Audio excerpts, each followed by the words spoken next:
La réunion préparatoire à la célébration du temps pour la création se tient en ce jour 13 septembre 2023 à la salle des actes de l'évêché national de l'Église évangélique luthérienne du Cameroun. Tous les participants comprenant les membres du conseil synodal, les membres du bureau exécutif, les évêques régionaux, les directeurs des districts, les pasteurs de la ville de Ngaoundéré, les directeurs d'institutions pour ne citer que ceux-ci, ont été chaleureusement accueillis par Madame la directrice financière de l'ELC. Le bureau exécutif, par ma voix, vous souhaite une chaleureuse bienvenue.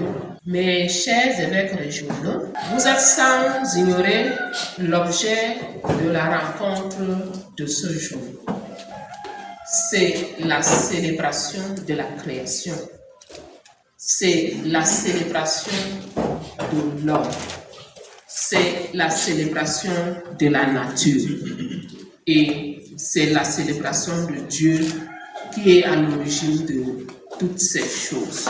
La célébration du temps pour la création est une activité mondiale qui engage les églises dans la préservation de l'environnement. La célébration du temps de la création, c'est une activité mondiale. Ce n'est pas seulement l'apanage de l'Église évangélique du Cameroun, mais au niveau international, vous allez vous rendre compte que beaucoup d'autres églises sont engagées dans la préservation de l'environnement. Et ces églises ont instauré ce qu'on appelle le temps de la création, qui suit un temps liturgique qui est situé entre le 1er septembre du mois de l'année au 4 octobre du mois suivant. Et pendant cette période, les églises sont appelées à s'engager dans des actions, à prier pour la création. Donc aujourd'hui, on se rassemble pour travailler sur le thème qui a été choisi par l'organisation qui a été mise en place au niveau mondial qui s'appelle Seasons of Creation, c'est-à-dire le temps pour la création.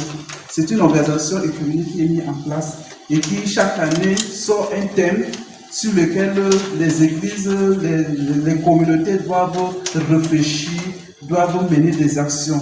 Cette année, le thème qui a été choisi, c'est le fleuve puissant. Bon, c'est le fleuve puissant qui vient d'Amos chapitre 5 au verset 24. Donc, la paix et la justice fleurissent. Et vous allez voir, on a essayé aussi de représenter cela ici. Quand vous voyez le bleu, ça représente l'eau. L'eau, bon, on a en Europe, ils ont plus de l'eau bleue. On a aussi des fois, vous voyez l'eau un peu plus blanc et autour les cailloux, le courant d'eau. Donc, on a essayé de représenter le courant d'eau ici dans la nature. Là, c'est la nature et puis ça, c'est l'eau. Et l'eau est essentielle pour la vie. Faut-il le mentionner, ce séminaire préparatoire à la célébration du temps de création a pour but de conscientiser le peuple de Dieu à transformer leur congrégation en église verte. Par rapport à ce temps de la création que l'église évangélique luthérienne du Cameroun a bien voulu incorporer dans son programme national.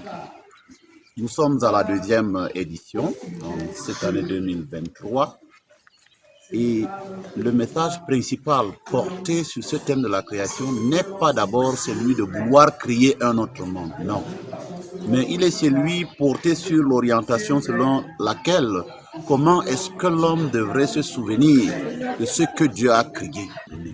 Donc c'est l'objectif principal pour l'église évangélique luthérienne du Cameroun, de pouvoir répondre à ce qui est dans son texte de base, la Constitution, qui stipule dans son préambule que l'homme doit participer à la sauvegarde de la création.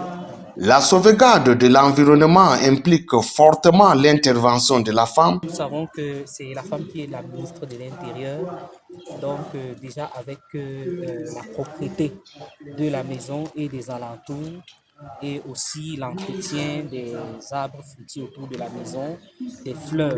Non seulement l'entretien, mais aussi le planting. Tout cela revient à la femme et c'est comme ça qu'elle peut contribuer. La gestion de ces déchets également peut aider la nature à rester verte en triant ces déchets pour mettre de côté ce qui est biodégradable et ce qui ne l'est pas et en trouvant comment recycler ce qui n'est pas biodégradable. De manière concrète, la célébration du temps pour la création au niveau des congrégations revient à encourager les fidèles à planter les arbres. Déjà, l'Église a pensé mettre sur pied un projet pareil et c'est déjà une bonne chose. Les attentes, c'est que nous devions donc relayer l'information au niveau des congrégations et de dire à nos fidèles qu'ils soient prêts à aider l'Église à planter des arbres un peu partout dans les congrégations et aux zones environnantes.